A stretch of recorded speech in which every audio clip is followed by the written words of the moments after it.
It's part two of SMUG. Los Angeles was like going to graduate school, one where all the professors told you at the very first seminar to forget everything you ever learned about their topic in your undergraduate study. I'd been missing the forest for the trees all along. It took me a little less than a year to learn I didn't have to actually see people's leftovers to get an idea of their general diet. There were a number of markers you could use, all of them external ones that didn't require a menial job somewhere on the inside. None of them were direct indicators of diet. They were rather indicators of general smugness. It all came to me one evening watching an episode of a popular cartoon for adults. They were spoofing the self-exaggerated social posture. People who drive electric cars, how much more smug they are than everyone else. In my advanced level seminar, I learned that smug often works as a viable indicator of good flavor, even independent of diet. That was a life changer.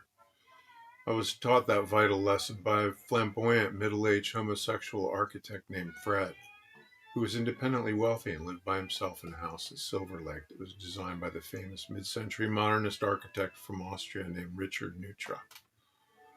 I came to his house under the guise of a design student eager to take an informal tour of a real-life Neutra commission. Fred went on and on about how Neutra studied with Frank Lloyd Wright, made everything cheaper and more plastic and see-through and European. This is a genuine 59 Neutra, one of the lost commissions.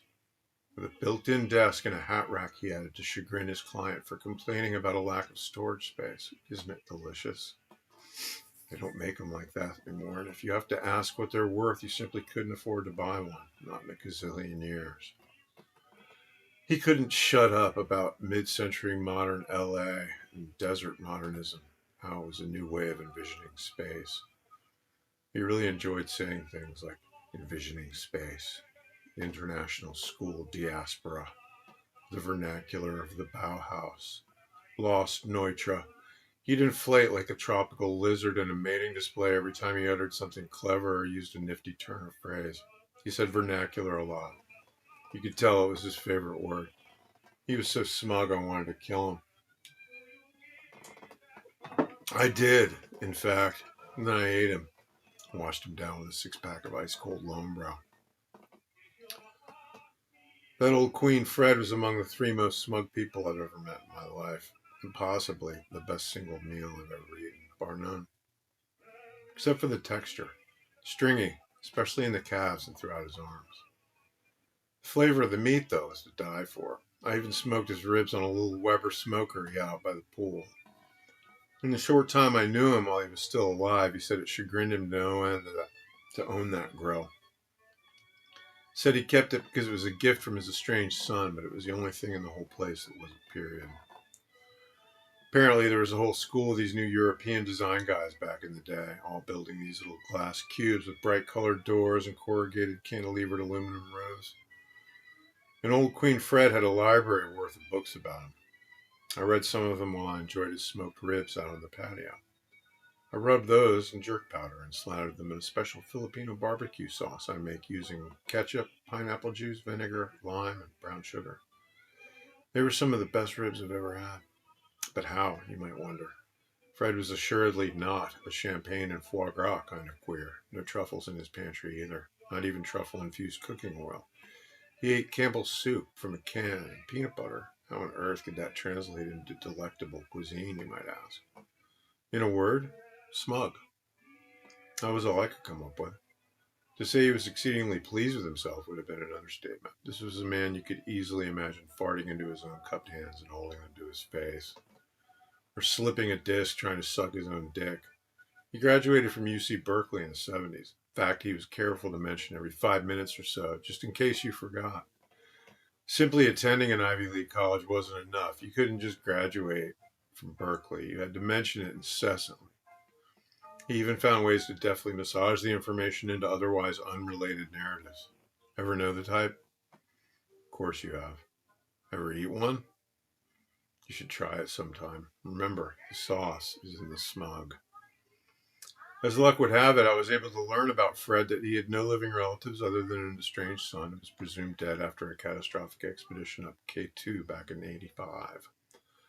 I assumed he had no friends either, but just in case, I developed a backstory to the effect that I was a design student at Cal Davis who'd come to live with him for the summer, antecedent to some restoration work he was doing on the property in cooperation with the university's Architectural Preservation Consortium. You have to hit the curious right in the face with an overload of pertinent sounding information. So much data that if they still have any questions, they won't be sure which ones to ask first. Long titles and heavy acronyms are effective too, but you have to be able to mention them fluidly in a way that suggests anyone who doesn't get the reference offhand is some sort of retard. After a week of home cooking, I felt more confident about the situation, felt like I could move around more freely. I convinced myself I probably wouldn't have any surprise visitors on Queen Fred's behalf. I was right about that too. He was a loner. I practiced my backstory in the mirror every morning, just in case. I wanted it to be as natural as possible. Also, to that end, I set about devouring the rest of his library, particularly books about architecture and design. Devoured. I must have read a bachelor's degree worth of material on the modernists, learning all I could about Frank Lloyd Wright and his more influential disciples like John Lautner and Richard Neutra. I studied the biographies of design evolution of the European industrial school too, and the influence of Bauhaus on Neutra and Eichler and Schindler, learning about what made them different from one another and what made their designs important works of architecture. Of course, I devoured Fred too. Couldn't help it. I tried to make him last.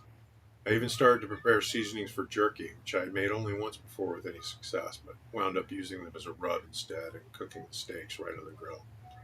That was the right decision. There's nothing quite so nice as a steak right off the grill. In my experience, it's better to leave the bones in so the open flame can release all that rich smug trapped deep in the marrow. Later on, I smoked the ribs. I boiled his head separately, strained the bits for sausage, and saved the water for soup base. Then I made a variant of a dish known throughout Asia as soup number 5. The Asian version combines broth and heavy beef stock with the genitals of one or more bulls. I made sausage pudding of everything else I had left over except for the scalp, which I left in the local 7-Eleven parking lot just for fun.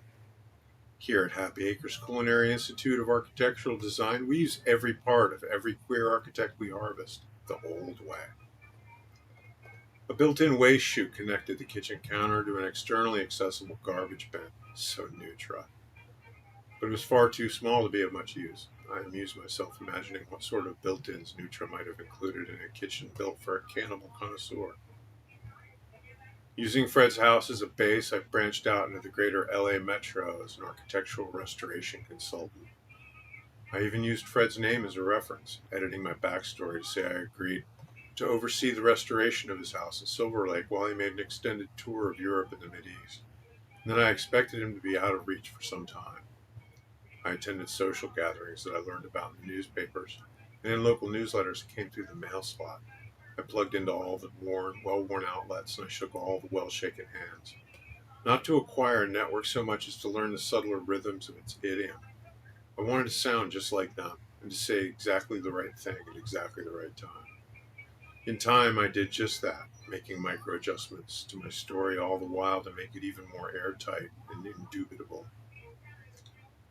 After that, shopping for house guests became a lot less of a drudgery. I was able to relax into my process once I had a sense of social ease and confidence among the local art and design communities. And I took my sweet time researching possible future marks. As I had expected so long ago in Florida, the pickings were rich, and the topography seemed custom designed for my particular lifestyle proclivities. Not only were the houses tucked away, situated in sylvan nooks along lonely promontories with oblique, obscured views of neighboring lots, the neighbors themselves were all tucked away socially, as distant from one another as if they lived in separate states. One way to describe such a community is to say that they tend to keep to their own business. Yet another way is to say nobody cares. And they don't really. Out of sight, out of mind. Now, bear in mind that the very wealthy in Los Angeles all live behind high walls along exaggerated curves in the landscape. Everyone's out of sight, tucked into poolside apiaries obscured at a distance by giant cypress and phoenix palms. And everyone's out of mind, too. People vanish every day for all sorts of reasons in Pasadena and Bel Air. I hammed my way around the Hollywood Hills, making them vanish one or two at a time for no reason at all, beyond the high statistical likelihood that they were smug to the marrow. There's smug and there's smug. And when you've had enough of it, you can really tell the difference. The trouble is, it's difficult to tell if someone's really smug to the marrow until you've cooked them. The nice thing about the Hollywood Hills is the high density of marrow-deep smug. You can saunter blindfolded into any part of that topography and pin the tail on just about any donkey you meet. They're all winners. I got so I could smell it on their breath. It gave me a hard-on. I'd always lead by asking what scent they were wearing. Then, before they could answer fully, I'd lean in for a good long sniff up the neck. That's part 2 of Smug. See you next time, part 3.